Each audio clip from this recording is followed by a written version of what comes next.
Bagi orang Yahudi, Ibrahim itu sentral.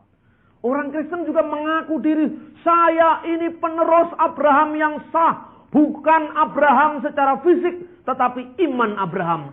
Saudara kita, umat Islam.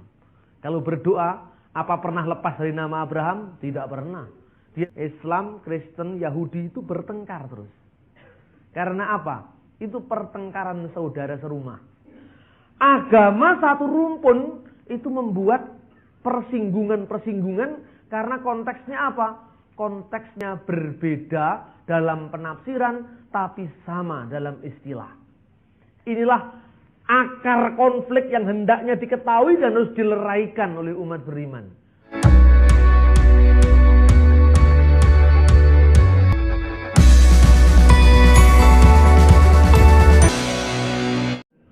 Bagi orang Yahudi, Ibrahim itu sentral. Ibrahim itu adalah pusat iman mereka. Karena itu orang Yahudi berdoa tidak pernah tidak menyebut nama Abraham. Orang Yahudi kalau berdoa itu begini dalam bahasa aslinya, bahasa Ibrani. Baruch atah Adonai Eloheinu melech haolam. Terberkatilah engkau ya Tuhan, Adonai, Allah yang kami sembah, melech haolam, Raja semesta alam. Kalau orang Arab menyebut bukan melech haolam, malikul alam. Lah kok mirip ya wong namanya. Itu keponakan lah itu kira-kira itu. Apa? Saudara sepupu, makanya mirip. Malikul alam, melech haolam.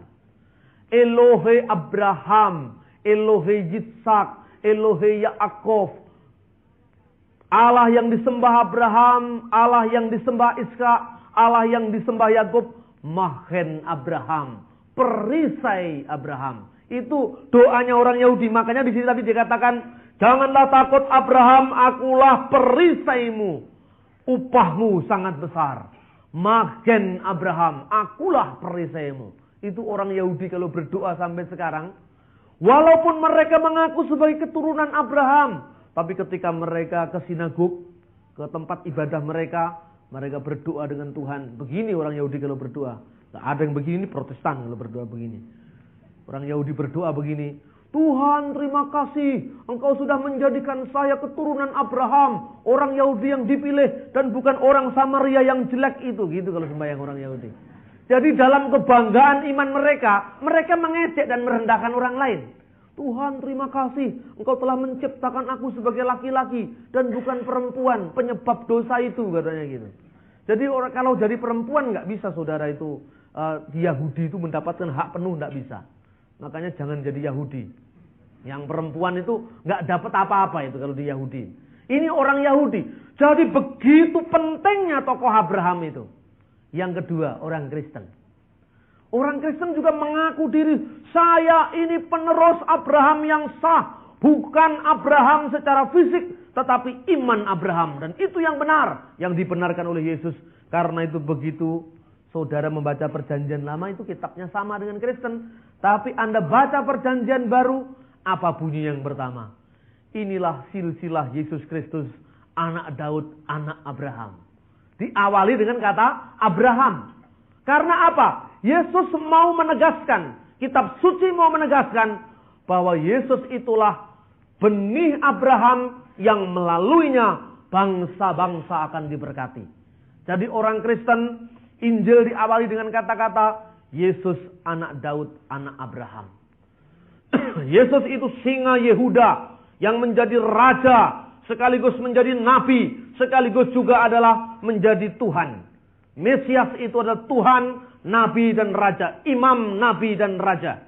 Ketiga-tiganya terkandung dalam jabatan sang Mesias, karena itu Mesias adalah keturunan Abraham.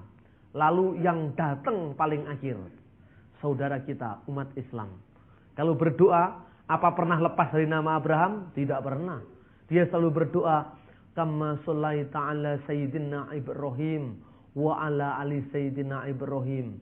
Kama barokta ala Sayyidina Muhammad wa ala ali Sayyidina Muhammad. Selalu menyebut nama Ibrahim. Kenapa menyebut nama Ibrahim? Karena bagi orang Islam, Ibrahim itu adalah panutan mereka. Sekarang masalahnya, Islam menyebut keturunan Ibrahim yang benar lewat jalurnya Ismail. Mereka keturunan Abraham dari Ismail. Orang Yahudi, saya keturunan Abraham dari Ishak.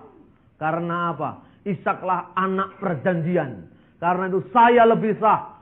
Orang Kristen mengatakan, saya keturunan Ibrahim dari benih yang dijanjikan. Dari keturunan Ishak, yaitu Yesus Kristus Tuhan. Karena apa? Dia adalah sebagai waris Ibrahim yang akan mengembalikan janji-janji Allah kepada umat manusia. Bahkan lewat Ibrahim, dunia ini diberkati oleh Tuhan. Karena itu, Islam, Kristen, Yahudi itu bertengkar terus. Karena apa? Itu pertengkaran saudara serumah. Kalau dengan Hindu kan jarang. Dengan Konghucu jarang. Kenapa jarang? Kan jarang konflik Kristen Konghucu, Islam Konghucu, ya kan?